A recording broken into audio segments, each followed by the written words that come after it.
Mikolo tosekelaki na mosolo ya mboka Kongo ekoki. Tofungwani misolelo, tomoni bozoba nyonso tosali. Po ya kobongisa Kongo avenir, ebongi tosala, moto nyonso ata mwana. Kongo ya mosolo, mpembe ya nzoku, Kongo ya bwanya, kasa ya mbila, Kongo ya makasi, moto ya nkoi.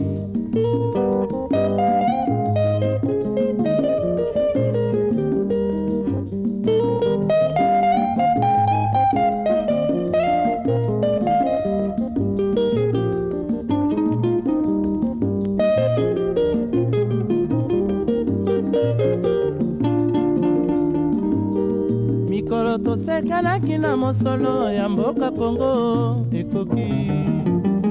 Tofungwani misolelo, tomoni bozoba nyonso tosali. Po ya kobongisa Kongo avenir, ebongi tosala, moto nyonso ata mwana. Kongo ya mosolo, mpembe ya nzoku, Kongo ya bwanya, kasa ya mbila, Kongo ya makasi, moto ya nkoi. Kongo nde mboka, Kongo mboka ya bankoko.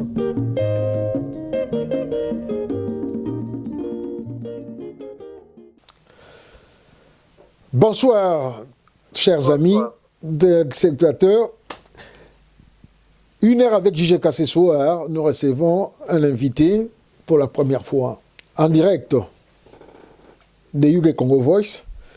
Nous vous disons d'abord que nous avons un très mauvais message, une mauvaise nouvelle, la perte de notre ami de médias avec qui nous avons travaillé longtemps, notre camarade Francis Lalangue, souvent appelé Papa Francis.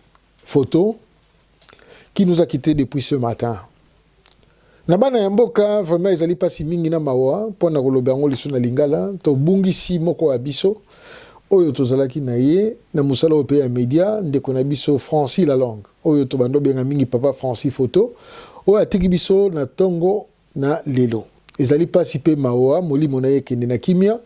Nos condoléances les plus sincères à toute la famille, la petite et la grande famille, et espérons que tout sera pour le mieux et que la famille tiendra bon ces coups si durs. Alors, pour commencer, nous allons vous demander avec beaucoup de gentillesse et de respect de faire le beau geste, le geste parfait que nous demandons ces derniers temps, d'aimer notre page YouTube, de souscrire dans notre page parce qu'il y a des moments, même si nous ne vous envoyons rien, vous pouvez les avoir directement dans votre YouTube. Et puis, surtout, partagez. Partagez nos émissions, partagez nos nouvelles. N'oubliez pas non plus d'aller visiter notre site ukcongovoice.com qui est là pour vous, avec les nouvelles. À chaque fois, nous essayons de mettre des bonnes nouvelles. Et encore, nous avons cette application avec laquelle vous pouvez normalement prendre nos émissions, nos nouvelles à travers vos téléphones Android ou bien vos tablettes. Et aussi, si gentillesse nous demandons, il y a notre PayPal qui est là, de soutenir vos enfants qui commencent à prendre la relève, ces enfants qui commencent à prendre le goût de notre pays parce que nous avons été beaucoup reprochés de ne pas initier nos enfants dans cette histoire de la RDC. Alors, on n'a pas qu'on a les lots. Toujours un mamoupaya ndenge na loba qui tantôt en français, toujours un mamoupaya moko pour na mbala liboso. Oyo tokosolola na ye makambo mboka. Pour ce soir, nous allons nous demander si la RDC est vraiment la RDC actuelle, est un pays d'état de droit. Et dans ceci, nous allons aussi parler d'autres histoires. Alors, nous recevons notre invité de ce soir, qui n'est rien d'autre, pas de moindre, Monsieur Charles Kukukila. Bonsoir, Monsieur Charles.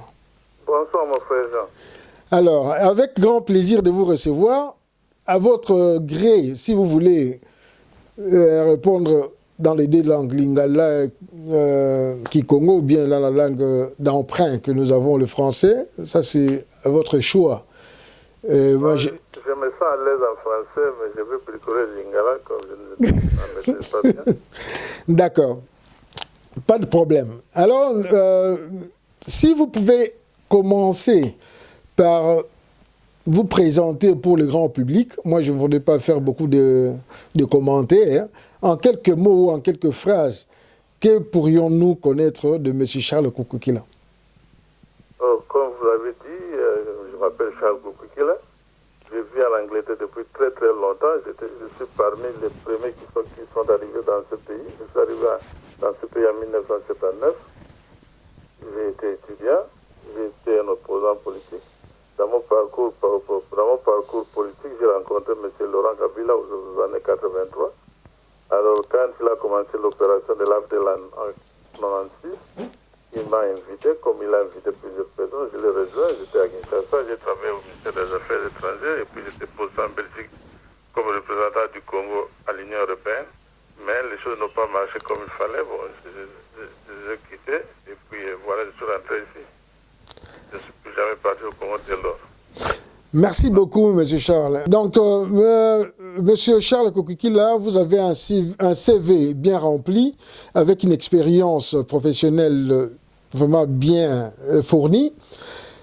Pourriez-vous nous dire si la RDC actuelle, notre pays actuellement, est dans un état des droits depuis la venue de ce nouveau pouvoir il y a 1 an et quelques mois déjà passés? Pourriez-vous vraiment nous dire si nous sommes dans un état de droit? Merci. Non, le Congo n'est pas dans un état de droit, bien qu'on en parle. L'état de droit actuellement, c'est comme un slogan hypnotisant. Tout le monde raconte état de droit, tout le monde dans la rue état de droit. On ne fait pas une analyse approfondie. Qu'est-ce que cela signifie l'état de droit? C'est-à-dire que quelque part, lui dépêche le pouvoir en place. Quand il parle de l'état de droit, quelque part, lui dépêche reconnaît que nous sommes dans un état de non-droit. Alors nous devons définir quand est-ce que le Congo s'est plongé dans l'état de non-droit, qu'est-ce que cela signifie l'état de droit. Et par rapport à cela, nous pouvons alors mettre sur pied des stratégies pour sortir de cet état de non-droit. Ok. Pour la bonne gouverne de nos téléspectateurs, et nous-mêmes aussi, et selon votre conception, c'est quoi un état de droit? L'état de droit, c'est-à-dire que c'est avoir des règles qui sont mises à pied, les règles auxquelles nous tous nous attachons, des règles auxquelles nous sommes tous appelés à respecter, des règles qui nous gouvernent, qui vont former le fondement d'une bonne gouvernance d'une nation. Notre pays était dans un état de droit. Nous allons rentrer plus loin. Pas la venue de l'UDPS, mais plus avant encore. Le Congo était dans un état de droit jusqu'au 14 septembre 1960. Quand il y a eu la conférence de Bruxelles, la fameuse table ronde de Bruxelles, où il était défini un mécanisme, une structure de gouvernance qui était mise à pied, c'est-à-dire qu'il y a eu ce que nous appelons une constitution, une hymne national, une monnaie, un drapeau a été arrêté. Tous ceux qui ont participé à la table ronde de Bruxelles, ils avaient tous le mandat du peuple congolais. Les Congolais les ont mandatés de mettre sur pied un état de droit. Alors, arrivé à Kinshasa, le 14 septembre, certaines personnes qui n'étaient pas d'accord avec ce qui s'était convenu à Bruxelles, ils ont décidé que non, ça n'allait pas. Il fallait plutôt apporter un changement. Donc il y a eu un coup d'État. Le gouvernement qui était élu, légalement élu, a été mis de côté. Le Premier ministre arrêté, les parlementaires arrêtés et consorts. Le Parlement a cessé de fonctionner comme ils étaient convaincus. Donc dès lors que du moment où on a rejeté le protocole de Bruxelles, nous avons aussi rejeté l'état de droit. Le Congo est entré dans un état de droit où il n'y avait pas une constitution. Maintenant, on dépendait au gré des individus, au gré de ce que moi j'appelle les triumvirats de Joseph, donc Joseph Kasavubu, Joseph Mobutu et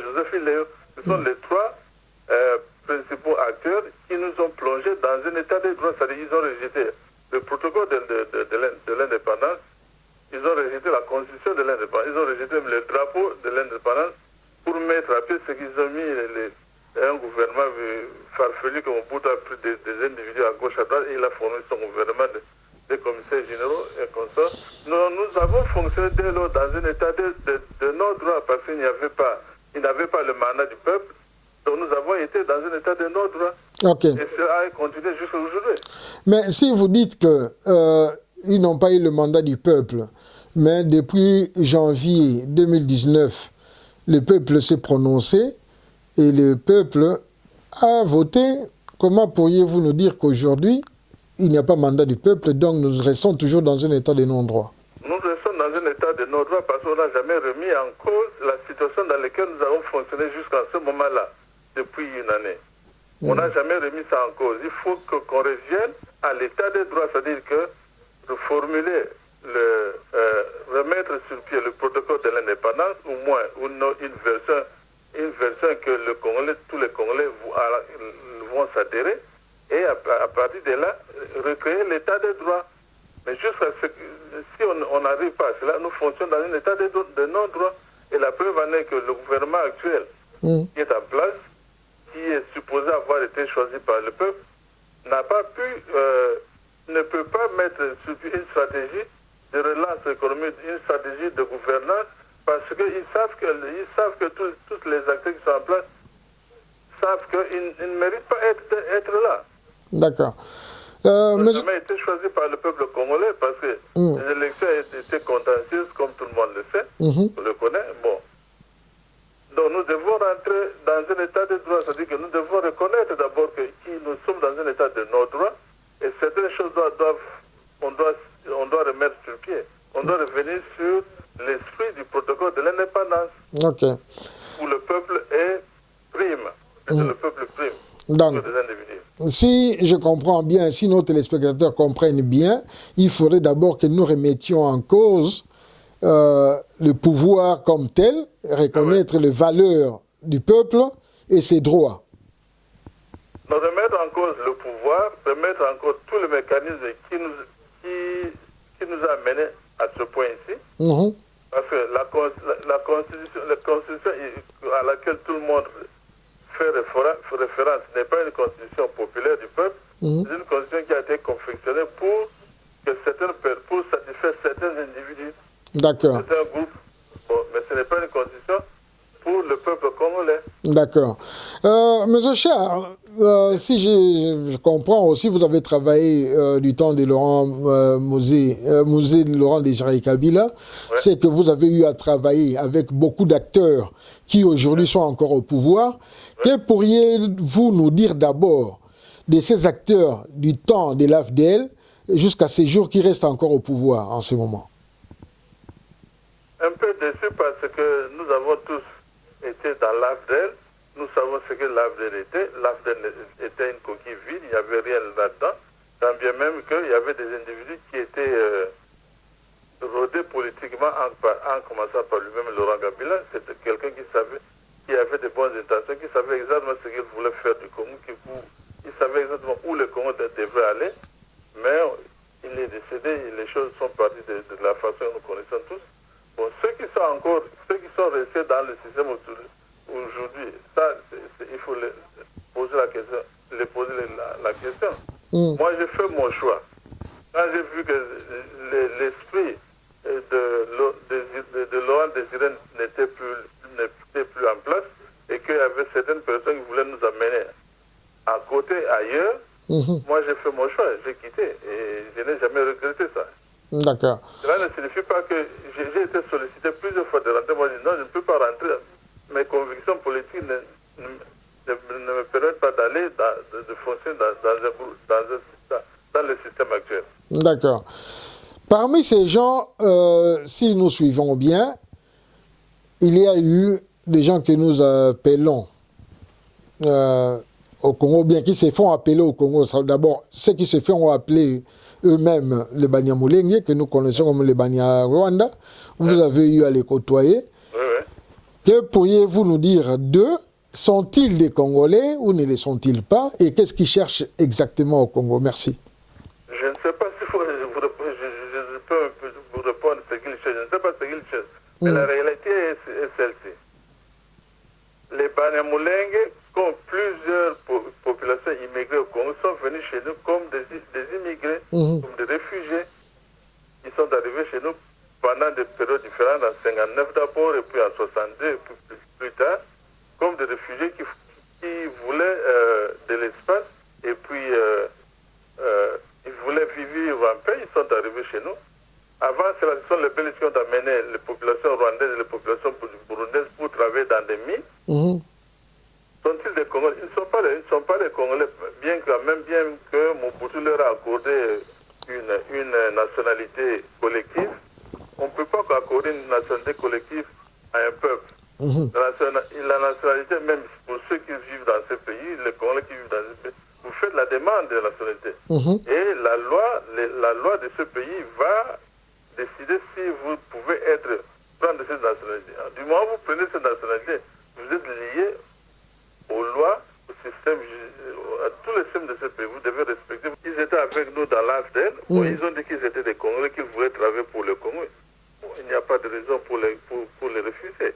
Quelqu'un qui dit, moi je suis Congolais, je suis né au Congo, j'ai vécu au Congo.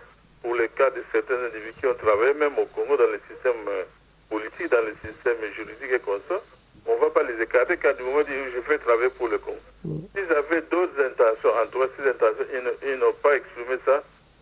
Ils ne nous ont pas exprimé ça. Bon, ça, c'est à eux de répondre. Sont-ils des Congolais?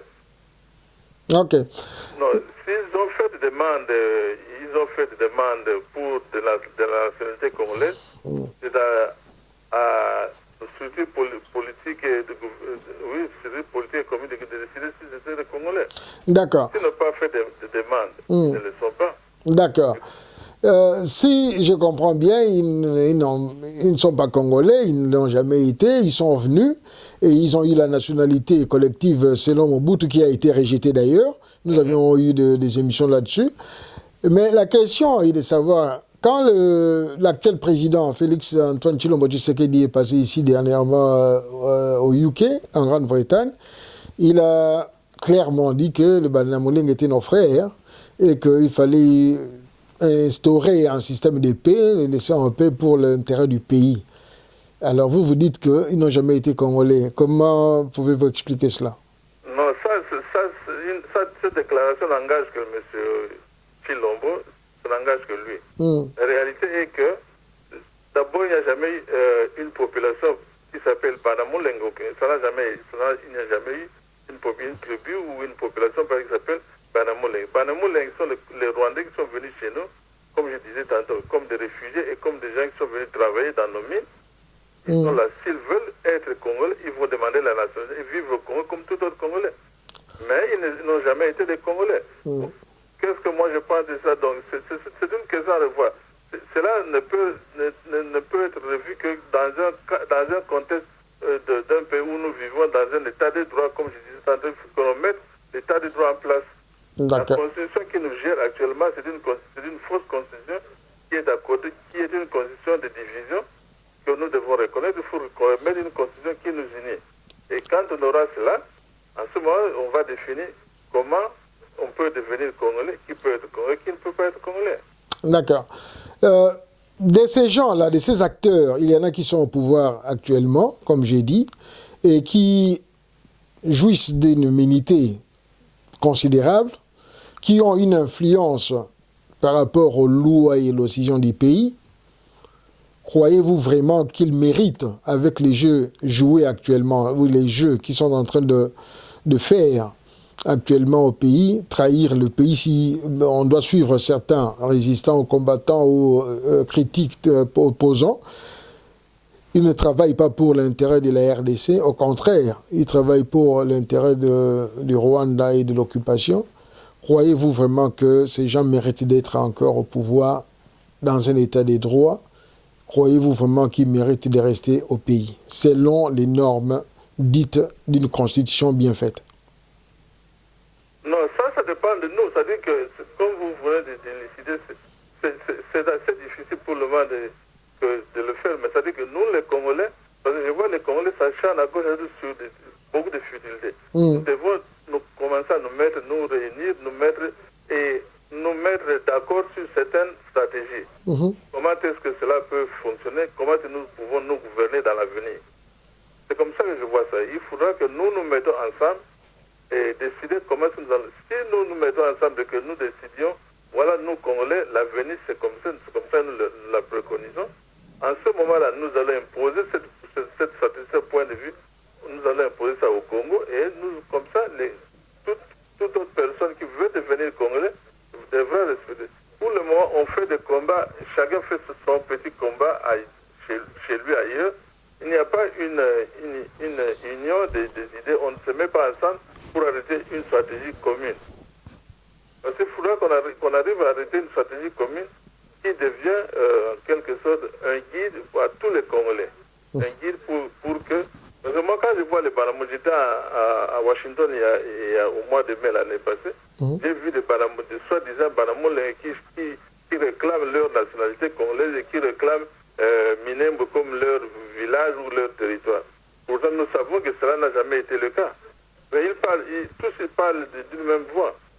Alors, nous, les Congolais, nous devons commencer à fonctionner comme ça. Les combattants, les non-combattants, ceux qui sont actifs et ceux qui ne sont pas actifs. Parce que tout le monde ne peut pas non plus sortir et être là, faire trop de bruit.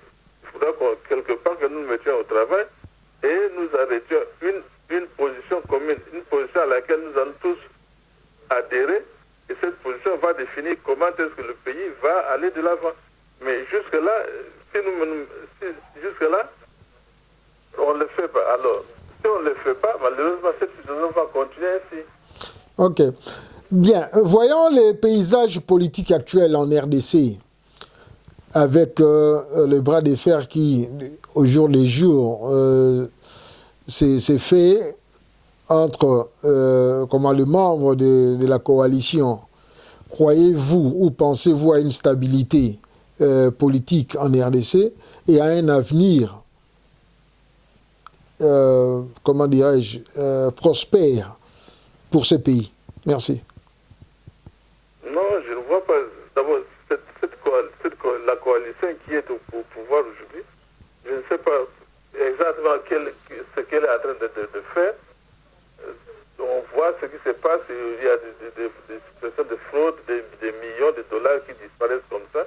Et nous ne savons pas si cela va peut-être résoudre le problème du Congo. Non.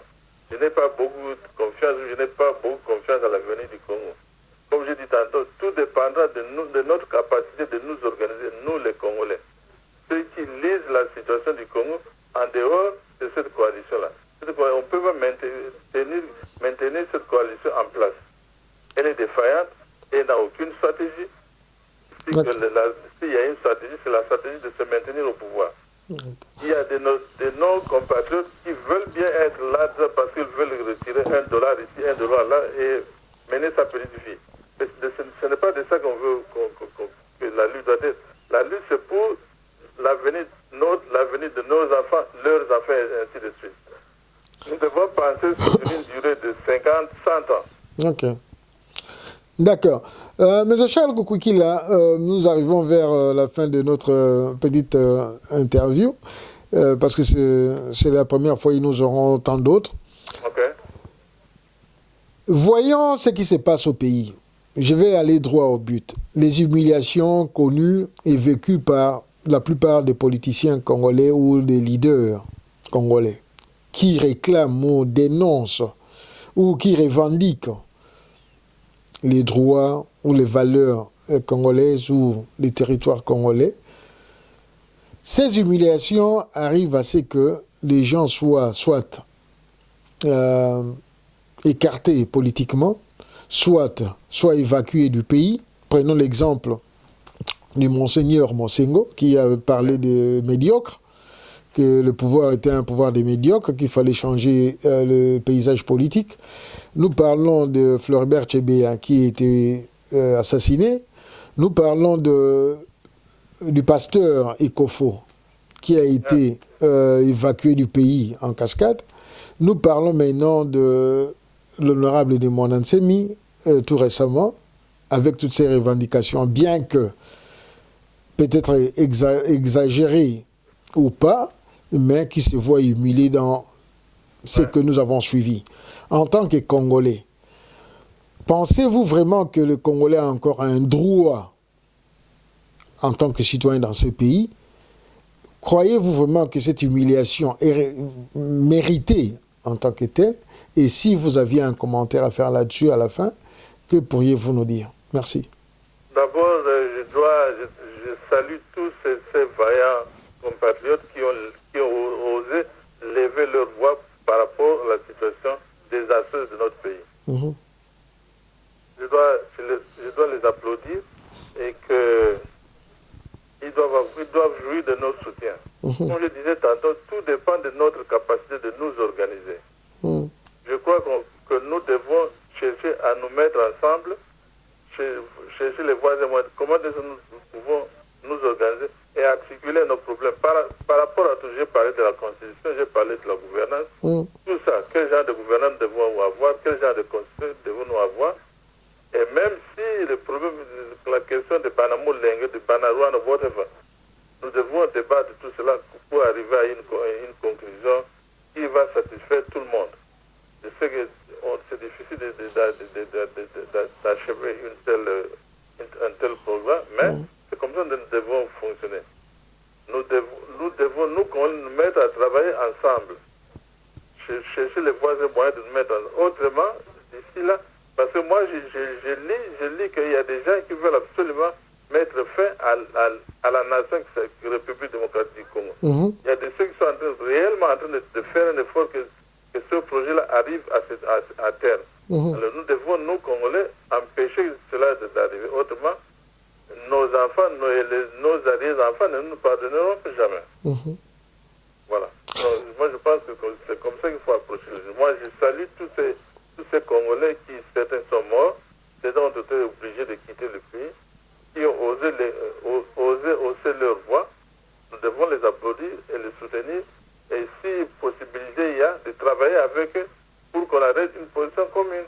Et par rapport à l'humiliation subie? Par rapport à l'humiliation subie, ça, évidemment, on ne peut pas apporter une solution à l'heure actuelle. La solution sera apportée que quand nous, les Congolais, nous aurons trouvé un mécanisme de travail ensemble et nous aurons, nous, décidé, voilà comment nous allons partir. Et si jamais il y a un changement que nous, les Congolais, nous ferons un changement auquel nous allons faire confiance. À ce moment-là, ce changement va déterminer quelle punition, s'il faut punir les gens, il faut donner à tous ces gens qui continuent à humilier les Congolais aujourd'hui. D'accord. Et en dernière... Notre humiliation, évidemment, c'est parce que nous ne faisons rien. Et c'est pour cela qu'on se sent humilié. D'accord. Nous sortir de cet amorphisme-là.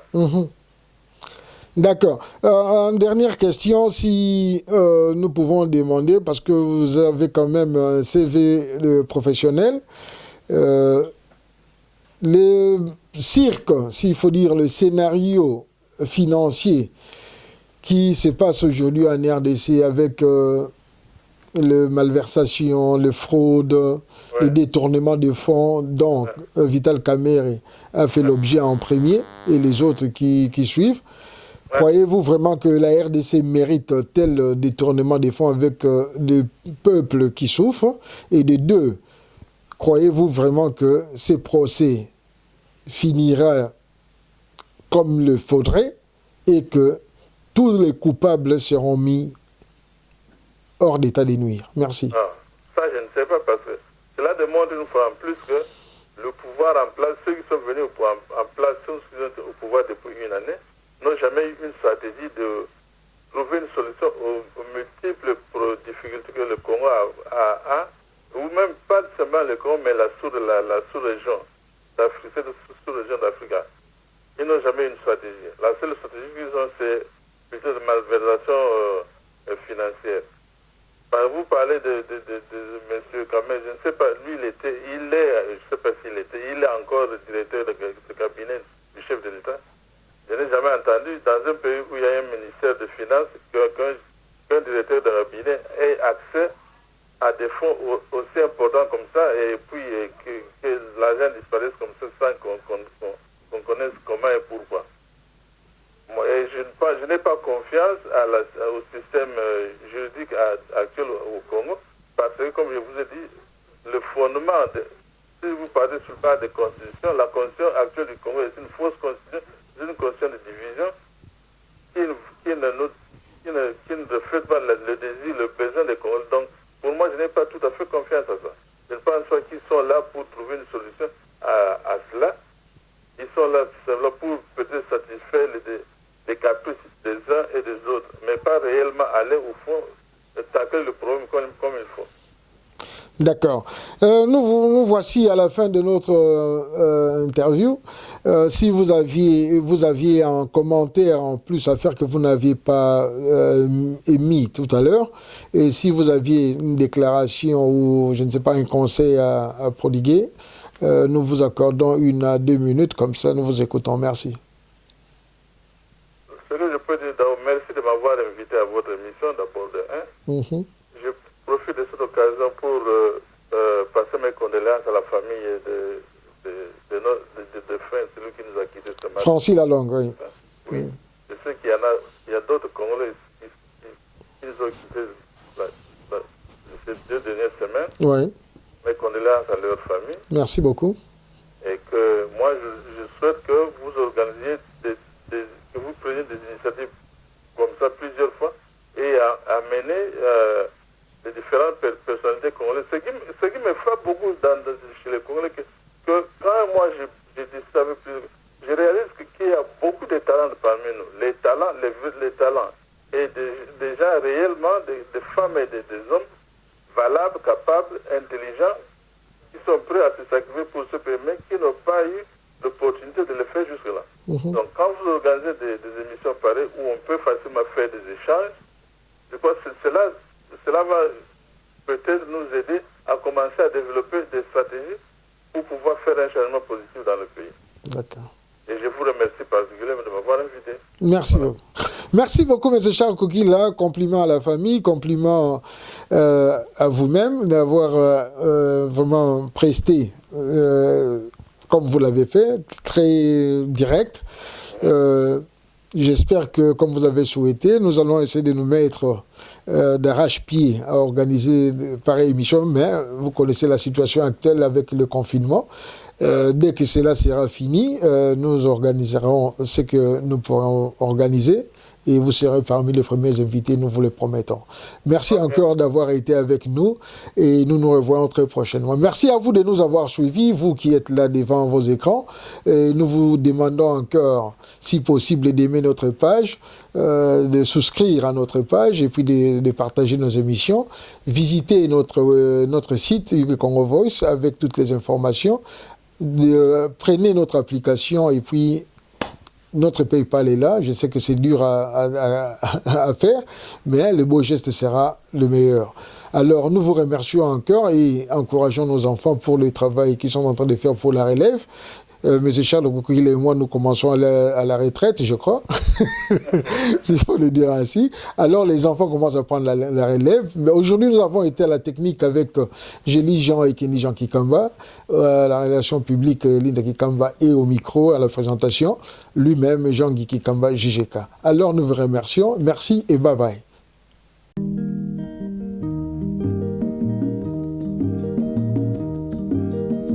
mikolo tosekanaki na mosolo ya mboka Kongo ekoki tofungwani miso lelo tomoni bozoba nyonso tosali mpo ya kobongisa Kongo aveni ebongi tosala moto nyonso ata mwana Kongo ya mosolo mpembe ya nzoku Kongo ya bwanya kasa ya mbila Kongo ya makasi moto ya nkoi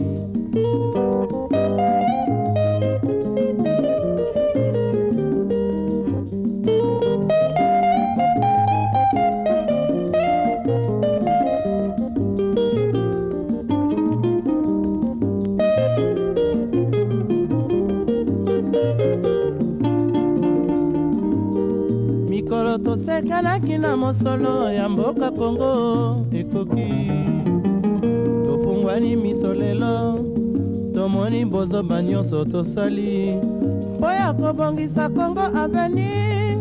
Ebongi tosala te bongi tosala moto nyonso ata mwana. Kongo ya mosolo mpembe ya nzoku, Kongo ya bwanya nkasa ya mbila, Kongo ya makasi moto ya nkoi. Kongo, Kongo nde mboka, Kongo mboka ya bankoko.